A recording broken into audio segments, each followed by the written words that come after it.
প্রধানমন্ত্রী নরেন্দ্র মোদীর সামনে দাঁড়িয়ে আছেন। ঠিক সেই রাতেই ক্যাবিনেট কমিটি অন সিকিউরিটির মিটিং ডাকা হয়। ওয়াসে তাকে ৫০ লাখ পাকিস্তানি টাকা দিয়েছিল। ওই বাড়িটা সঈদের বাড়ির খুব কাছে ছিল, তাই রয়ের এজেন্ট নাভেদের বাড়িতে আসা যাওয়া শুরু হয়। নাভেদের অ্যাকাউন্টে ১৫ কোটি টাকা ট্রান্সফার করা হয়। আফগানিস্তান থেকে এক লোককে চুপি চুপি পাকিস্তানে আনা হয়। বিস্ফোরণের শব্দ শুনে সঈদ পুরোপুরি ঘাবড়িয়ে পড়ে। নভেম্বর ২০১৯-এ প্রধানমন্ত্রী ভবনের বাইরের নিরাপত্তা অসাধারণভাবে কড়া ছিল। অর্ধরাতে একটি গাড়ি ভিতরে ঢুকল। গাড়ি থেকে চিফ সামন্ত গোয়েল নেমে আসলেন। হাতে ছিল একটা মোটা ফাইল, যার উপর লাল অক্ষরে লেখা ছিল কনফিডেন্সিয়াল। প্রায় ১৫ মিনিট অপেক্ষার পর ঘরের দরজা খুলল। প্রধানমন্ত্রী নরেন্দ্র মোদী বললেন, এত রাতে আসার কি দরকার পড়ল? সামন্ত গোয়েল বললেন, স্যার, আমরা হাফিজ সাঈদকে খুঁজে পেয়েছি। হাফিজ সাঈদ ২৬ নভেম্বরের মাস্টার মাইন্ড, যার কারণে মুম্বাইয়ের নিরীহ মানুষ মারা গিয়েছিল। হাফিজ সাঈদের নাম শুনে প্রধানমন্ত্রী সঙ্গে সঙ্গে একটা মিটিং ডেকেছিলেন। ঠিক সেই রাতে ক্যাবিনেট কমিটি অন সিকিউরিটির মিটিং ডাকা হয়। টেবিলের পাশে থাকেন প্রধানমন্ত্রী নরেন্দ্র মোদী, গৃহমন্ত্রী, পররাষ্ট্রমন্ত্রী এনএসএ অজিত ডোভাল আর রায়ের প্রধান সামন্ত গোয়েল। গোয়েল ফাইলটা খুলে হাফিজ সৈয়দের ছবি, ভয়েস স্যাম্পল আর ইন্টেলিজেন্স রিপোর্ট সামনে সাজিয়ে রাখেন। তিনি জানান, এখন আর জাতিসংঘে আবেদন করার বা আমেরিকার মাধ্যমে পাকিস্তানের ওপর চাপ দেওয়ার সময় নেই। এখন ভারতকেই নিজেই অপারেশন চালাতে হবে। অপারেশন শব্দটা শুনে প্রধানমন্ত্রী জিজ্ঞেস করেন, অপারেশন মানে ঠিক কি? গোয়েল সাহেব সরাসরি জানান, হাফিজ সৈয়দকে পাকিস্তানে তার আইএসআই বসদের সামনে মেরে ফেলা হবে। মিটিংয়ে বসে আছেন অজিত ডোভাল। কিছুক্ষণ চিন্তা করেন, তারপর বলেন, সাইয়েদকে মারার এত ভালো রোজক হয়তো আর কখনো আসবে না। এটা বলে তিনি প্রধানমন্ত্রীকে দেখেন এবং হালকা করে মাথা নাড়েন। ঘরে আবার নীরবতা নেমে আসে। কয়েক সেকেন্ড পর প্রধানমন্ত্রী মোদী বলেন, অপারেশন এগিয়ে নেওয়া হোক। ঠিক তখনই ২৬/১১-র পর প্রথমবার একটা অসম্পূর্ণ শপথ করে উঠতে শুরু করে। সেই শপথের নাম ছিল অপারেশন আলবিদা। রয়ের কাছে শুধু একটা স্পষ্ট তথ্য ছিল, হাফিজ সঈদের লোকেশন। কিন্তু এই তথ্যটাই সবচেয়ে বড় চ্যালেঞ্জ ছিল। সাঈদকে পাকিস্তানের মাটিতে গিয়ে শেষ করা সহজ ছিল না। সে লাহোরের পশ এলাকা জোহা টাউনে থাকত।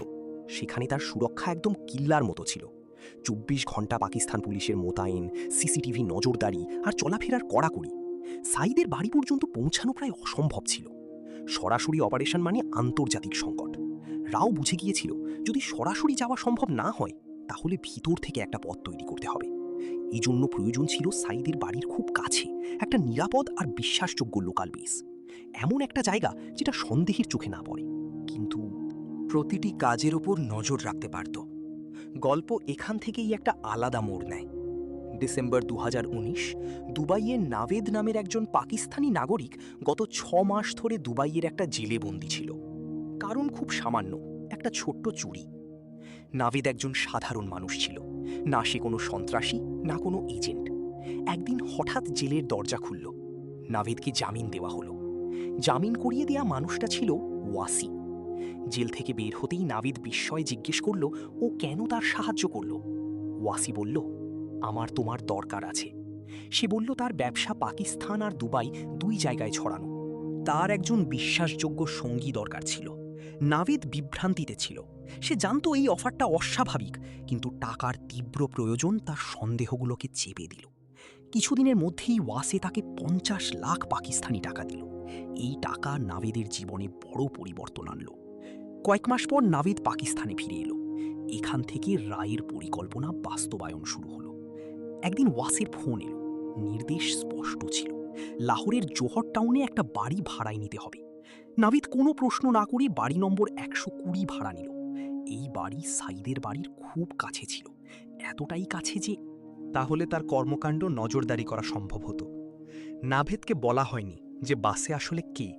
সত্যি কথা হলো, বাসে র‍্যাকের এজেন্ট ছিল, যাকে র‍্যাক বহু মাস ধরে খুঁজছিল। সে এখন নাভেদের বাড়িতে ঢুকে পড়েছে। এরপর র‍্যাকের এজেন্টরা বিভিন্ন সময়ে নাভেদের বাড়িতে আসা যাওয়া শুরু করল। কখনো কয়েকদিনের জন্য, কখনো কয়েক সপ্তাহের জন্য। নাভেদ কখনো প্রশ্ন করেনি, সে ঠিক সেইটাই করত যা বাসে বলতো। পরবর্তী ৬ মাসে র‍্যাকের এজেন্টরা হাফিজ সঈদের প্রতিটি কাজ খুবই সতর্কতার সঙ্গে নজরদারি করল। তার বাড়ির বাইরে কি ঘটছে, বাড়ির ভেতরে কে আসছে, কবে কেমন গতি প্রকৃতি হয় এই সব তথ্য মিনিটে মিনিটে নোট করা হচ্ছিল। জহুর টাউনে তৈরি সেই গোপন ঘর এখন পুরোপুরি কাজ করতে শুরু করেছে। এই সব গোয়েন্দাগিরি ধারাবাহিকভাবে ভারতে পাঠানো হচ্ছিল। দিল্লিতে বসে রায়ের প্রধান সামন্ত গোয়েল প্রতিটি আপডেটের ওপর নজর রাখছিলেন। অপারেশন এখন তার শেষ ধাপের খুব কাছাকাছি এসে পৌঁছেছে। এই সময় কেউ একটা ব্যাপারই খেয়াল করেনি। নাবিদ সপ্তাহে একবার নিজের পরিবারকে দেখতে যেত। এটা তার সাধারণ রুটিনের একটা অংশ ছিল। তাই রায়ের এজেন্টরা এই ব্যাপারে খুব একটা মনোযোগ দেয়নি। তারা ভেবেছিল এটা এক সাধারণ মানুষের সাধারণ জীবন। এখন প্রায় সব পরিকল্পনা সম্পন্ন হয়ে গিয়েছিল। লোকেশন, সময় সব ঠিক ছিল। শুধু একটাই শেষ ধাপ বাকি ছিল। কয়েকদিনের মধ্যেই বাসের নাভেদকে ফোন করল। সে নাভেদকে দুবাই আসতে বলল। কারণ জানানো হয়নি। দুবাইয়ে তারা দুজন দেখা করল। কথোপকথনের মধ্যে বাসের হঠাৎ এক গুরুতর প্রশ্ন করল। সে বলল, তোমার কি মনে হয় না পাকিস্তান যে সব সন্ত্রাসীদের আশ্রয় দেয় সেটা ভুল?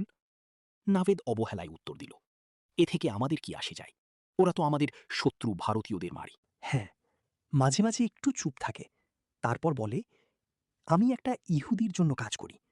26/11 হামলায় ওই ইহুদি তার পুরো পরিবার হারিয়েছিল। এখন সে তোমাদের প্রতিবেশী হাফিজ সঈদকে মারতে চায়। এটা শুনে নাভেদ চমকে যায়। তার কাছে এগুলো সব যেন কোনো সিনেমার গল্পের মতো ছিল। এরপরও বলে, সঈদকে মারতে তোমার সাহায্য দরকার। নাভেদ এটা মজা মনে করে। সে স্পষ্ট বলে, আমি এতে অংশ নেব না। কিন্তু ও আর একটা অফার দেয়, যদি তুমি সাহায্য করো তাহলে তোমাকে পুরো পরিবার সহ আমেরিকায় বসবাস করানো হবে। সাথেই কোটি কোটি টাকা পাবেই। নাবেদের সামনে এখন জীবনের সবচেয়ে বড় সিদ্ধান্ত।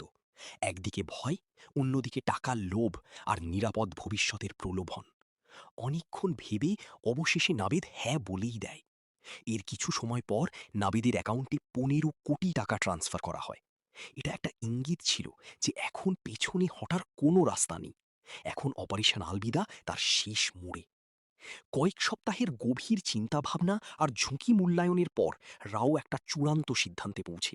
ঠিক হয় হাফিজ সঈদকে গাড়ি বোমার মাধ্যমে নিশানা করা হবে। নাবিদের বাড়িতে রোহিতছের রয়ের এজেন্টরা চুপি চুপি একটি কালো টয়োটা করোলা কিনে ফেলল। ওই গাড়ির ভিতরে 300 কেজি RDX ভর্তি করে দিল। পুরো কাজটা এমন পরিপাটি করে করা হলো যে কারো সন্দেহও হয়নি। ওই গাড়িটা নাভেদের বাড়ির কাছাকাছি এক অর্ধনির্মিত বিল্ডিংয়ে পার্ক করে রাখা হয়। সেখানে না তো কোনো পাহারাদার ছিল, না কোনো ক্যামেরা। এই গাড়ির ব্যাপারে নাভেদ একদমই জানত না। এখন রয়ের সামনে সবচেয়ে বড় প্রশ্ন ছিল, এই গাড়িটা সঈদের বাড়ি পর্যন্ত কি নিয়ে যাবে? এটা এমন একটা কাজ ছিল যেখানে ড্রাইভার জীবিত ফিরে আসা প্রায় অসম্ভব ছিল। রয়ের দরকার ছিল এমন একজন মানুষ দরকার ছিল যিনি টাকার বিনিময়ে জীবন বদলে দেওয়ার জন্য প্রস্তুত থাকো। কিছুক্ষণ পর আফগানিস্তান থেকে এক লোককে চুপচাপ পাকিস্তানে আনা হলো। সে খুব দরিদ্র ছিল, কিন্তু একটি ব্যাপার স্পষ্ট ছিল, সে মৃত্যুকে ভয় পেত না। তাকে আশ্বস্ত করা হয়েছিল যে অপারেশনের পর তার পরিবারের কাছে বড় অঙ্কের টাকা যাবে। এখন নাভেদের বাড়িতে মোট 4 জন ছিল, 3 জন র এজেন্ট আর একজন আফগানিস্তানি। নাভেদ কখনো জিজ্ঞেস করেনি ওরা কারা, কোথা থেকে এসেছে আর কি করে। সে ঠিক তাই করছিল যা তাকে ওয়াসে বলে দিত। রয়ের পরিকল্পনা এখন পর্যন্ত কোনো বাধা ছাড়াই এগোচ্ছে। কিন্তু প্রতিটি অপারেশনে একটা এমন মুহূর্ত আসে যেখানে সব কিছু একেবারেই হঠাৎ বদলে যায়। 13 মে 2021 ওয়াসে যেই পুরো নেটওয়ার্কের সবচেয়ে গুরুত্বপূর্ণ লিঙ্ক ছিল, সে নতুন দিল্লিতে নিজের পরিবার নিয়ে ঈদ পালন করতে এসেছে। উৎসবের পর পরের দিনই সে দুবাই ফিরে যাওয়ার জন্য বাড়ি থেকে বের হয়। পথে হঠাৎ ওর মাথা ঘুরতে থাকে। সে সামলে উঠতে পারেনি আর মাটিতে পড়ে যায়। সঙ্গে সঙ্গেই তাকে হাসপাতালে নেওয়া হয়। প্রাথমিক পরীক্ষায় ডাক্তাররা জানতে পারেন যে ও অনেক দিন ধরে জোরালো জ্বর নিয়ে ভুগছিল।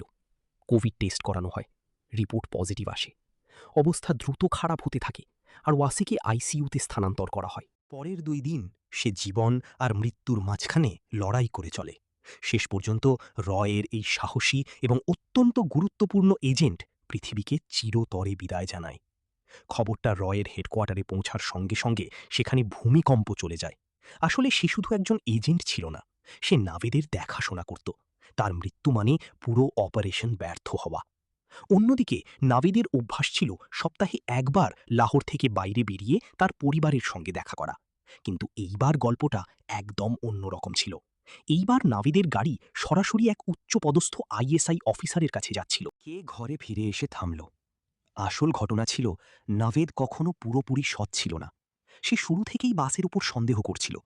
প্রথম দিকে সন্দেহটা হালকা ছিল, কিন্তু সময় যত গেল সন্দেহটা গাঢ় হতে লাগল। আর যেদিন বাসে তার সামনে হাফিজ সাইদকে মারার কথা বলল, সেই দিন নাভেদের সন্দেহ বিশ্বাসে পরিণত হল। নাভিদ বুঝতে পারল যে সে একটা ভয়ঙ্কর খেলার অংশ হয়ে গেছে। এই খবর চুপচাপ পাকিস্তানি এজেন্সিগুলোকে পৌঁছে দিল। খবরটা খুবই সেন্সিটিভ ছিল, আর এর প্রভাব তৎক্ষণাৎ দেখা গেল। রতে যেই ইনপুটটা পৌঁছল, পরিস্থিতি মুহূর্তের মধ্যে বদলে গেল। এজেন্সি 1 সেকেন্ডও নষ্ট না করে আদেশ দেয় যে জওহর টাউনওয়ালাদের বাড়ি থেকে সব এজেন্টদের তৎক্ষণাৎ সরিয়ে নেওয়া হোক। কয়েক ঘন্টার মধ্যে বাড়িটা ফাঁকা করে দেওয়া হয়। তারপর আইএসআই এর লোকজন সেই এলাকায় খতিয়ে দেখে, কিন্তু তাদের হাতে কোনো মজবুত প্রমাণ পড়ে না। এখন ন্যাশনাল অ্যাকশন ব্যুরোর সামনে সবচেয়ে বড় দ্বিধা এসে দাঁড়ায়। মাসের পর মাসের পরিশ্রম, ঝুঁকি আর প্রস্তুতি সবকিছু ঝুঁকিতে পড়েছে। প্রশ্ন একটাই, অপারেশনটা এগিয়ে নেওয়া হবে নাকি এখানেই বন্ধ করে দেওয়া হবে? এই গুরুতর বিষয়ে আবারও ন্যাশনাল অ্যাকশন ব্যুরোর একটা গুরুত্বপূর্ণ মিটিং হয়। মিটিংয়ে দেশের প্রধানমন্ত্রী নরেন্দ্র মোদীও উপস্থিত থাকেন। হ্যাঁ, অবশেষে সিদ্ধান্ত নেওয়া হয় অপারেশন চালিয়ে যাওয়া হবে। এখন গল্প তার শেষ অধ্যায়ে প্রবেশ করছে। জুন 2021, লাহোর, সকাল 11টা। ঠিক তখন রয়ের এজেন্টরা আফগান যুবককে খুব সতর্কতার সঙ্গে আইএসআই এর নজর এড়িয়ে সেই আন্ডার কনস্ট্রাকশন বিল্ডিং পর্যন্ত নিয়ে যায়। এখানেই সেই জায়গা ছিল যেখানে আগেই বিস্ফোরক ভর্তি কালো করোনা গাড়ি দাঁড়িয়েছিল। যুবককে আবারও পুরো প্ল্যান বিস্তারিতভাবে বুঝিয়ে বলা হয়। কোথায় যেতে হবে, কত দূরত্ব, আর কি করতে হবে, সবকিছু। যুবক শান্ত ছিল। সে জানত সে আর ফিরে আসবে না। কিছুক্ষণ পর কালো রঙের করোনা গাড়ি সামনে বাড়তে থাকে। গাড়ির ভিতরে 300 কেজি বিস্ফোরক ভর্তি ছিল। গাড়িটা দ্রুত গতিতে সড়কে ছুটতে থাকে এবং হাফিজ সাইদের বাড়ির কাছে পৌঁছে। সাইদের বাড়ির কিছু দূরত্ব আগে একটা চেকপোস্ট ছিল। সেখানে দাঁড়িয়ে থাকা পুলিশ কর্মীরা রোজকার মতো ডিউটিতে ছিলেন। হঠাৎ তাদের নজর পড়ে দ্রুত গতিতে আসা একটি কালো গাড়ির ওপর। গাড়ির গতি সাধারণ ছিল না। পুলিশ কর্মীরা দ্রুত হাত তুলে গাড়িটাকে থামানোর ইশারা করে, কিন্তু তারা কিছু বুঝার আগেই গাড়িটা সরাসরি ব্যারিকেডে ধাক্কা মারে এবং পরের মুহূর্তেই একটি প্রবল বিস্ফোরণ ঘটে। বিস্ফোরণের শব্দ পুরো জোহর টাউনে গুঞ্জরিত হয়। আগুন আর ধোঁয়ার ধোঁয়া আকাশে উড়ে যায়। বিস্ফোরণের শক্তি এত বেশি যে হাফিজ সাজিদের বাড়ির প্রবেশদ্বার, লোহার গেট আর সামনে থাকা কাঠামো পুরোপুরি উড়ে যায়। যে মানুষ বছর ধরে ভারতের নিরপরাধ মানুষের প্রাণ নিয়েছে, তার বাড়িতেই আজ মৃত্যু কড়া নাড়াচ্ছে। বিস্ফোরণের আওয়াজ শুনতেই সাজিদ পুরোপুরি ভীত হয়ে পড়ে। সে বুঝে না কি হচ্ছে। ভয়ে সে বাড়ির ভেতরে সোফার নিচে লুকিয়ে পড়ে। তার শরীর কাঁপছে। প্রথমবারের মতো সে অনুভব করে যে বিপদ এখন শুধু ভারতে সীমাবদ্ধ নেই। যদি ওই ধমাকায় সাইদ বাঁচে, আর এই কারণেই অপারেশন আলবিদা তার শেষ লক্ষ্য পুরোপুরি সফল হয় না। কিন্তু এই ব্যর্থতার মাঝেও একটা কথা স্পষ্ট হয়ে যায়। সাইদ এখন বুঝে ফেলে যে সে রায়ের থেকে বাঁচতে পারবে না। এই ঘটনার পর পাকিস্তানে বড় ছোট সব জঙ্গিদের কাছে একটা পরিষ্কার বার্তা পৌঁছে যায়। বার্তায় কোনো শব্দ থাকে না, কিন্তু মানে একদম স্পষ্ট হয়। এটা নতুন ভারত, নতুন ভারত যা শুধু হুমকি দেয় না, নতুন ভারত যা শত্রুর বাড়িতেও ঢুকে পড়তে পারে এবং বেছে বেছে আক্রমণ করার শক্তি রাখে। অপারেশন আলবিদা হয়তো পুরোপুরি তার লক্ষ্য অর্জন করতে পারেনি, কিন্তু পাকিস্তানে বসে থাকা সন্ত্রাসীদের রুগ্ন করে দিয়েছিল। এখন তারা বুঝতে পেরেছে যে সীমানা নিরাপত্তার গ্যারেন্টি নয়। বন্ধুরা, আপনারা অপারেশন আলবিদা সম্পর্কে কি ভাবছেন?